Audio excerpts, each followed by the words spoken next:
in the vast wilderness of Sinai, beneath a mountain still marked by fire and smoke, the people of Israel stood in awe. They had seen the power of God. They had watched him split the sea, rain bread from heaven, and speak from the mountain in thunder. Yet now, God desired something even greater, not merely to lead them from afar, but to dwell among them. And so the Lord spoke to Moses, "Have the people build me a sanctuary, so that I may dwell among them." This would not be an ordinary tent. It would be sacred, holy, a place where heaven and earth would meet, a place where the invisible God would make his presence known among his people. God gave Moses detailed instructions. Every measurement mattered. Every color had meaning. Every material had purpose. The people were commanded to bring offerings: gold, silver, bronze, fine linen, blue, purple, and scarlet yarn, precious stones, oil for the lamps, and fragrant spices for incense, and the people gave willingly. Men and women alike came with generous hearts, bringing jewelry, fabrics, metals, and treasures until there was more than enough. Then skilled craftsmen were appointed. Chief among them was Bezalel, a man filled with the Spirit of God, given wisdom, understanding, and skill to craft the holy things. Together the workers built the tabernacle. At its center stood the Ark of the Covenant, a sacred chest overlaid with pure gold. Inside it were placed the tablets of the law. Upon it rested the mercy seat, where God's presence would appear.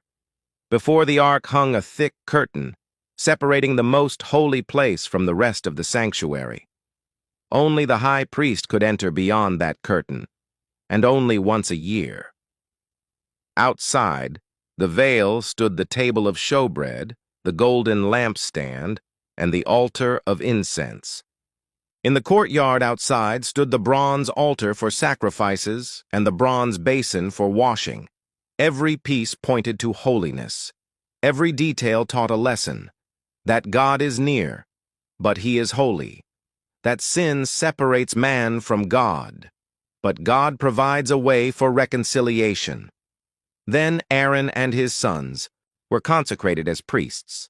They were clothed in sacred garments, robes woven with blue and gold, breastplates adorned with stones, and turbans bearing the words, "Holy to the Lord."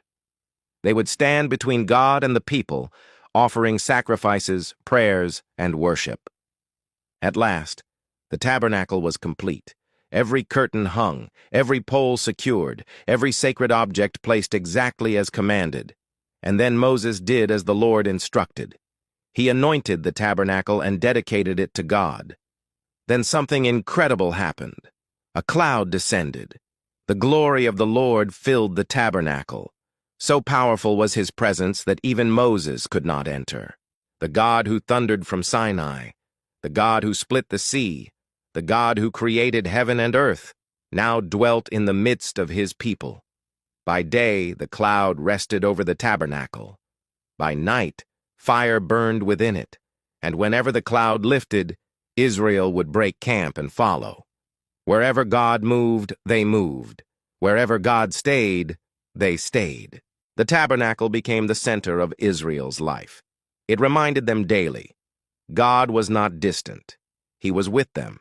He traveled with them, led them, forgave them, guided them. But the tabernacle also revealed a deeper truth.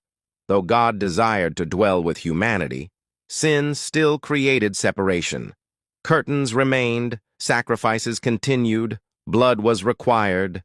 The way to God was open, but not fully. The tabernacle pointed forward to a greater day, a greater priest, a greater sacrifice, a greater dwelling of God with man. For one day, God himself would come again, not in a tent of fabric and gold, but in flesh, and through him the barrier between God and man would finally be torn away. Yet for Israel in the wilderness, the tabernacle stood as a holy reminder. The God who rescued them did not merely save them from Egypt. He desired relationship. He desired worship. He desired to dwell among his people and from the center of their camp. The fire of his presence burned. a beacon in the wilderness, a sign of covenant, a promise that wherever they journeyed, their God was with them.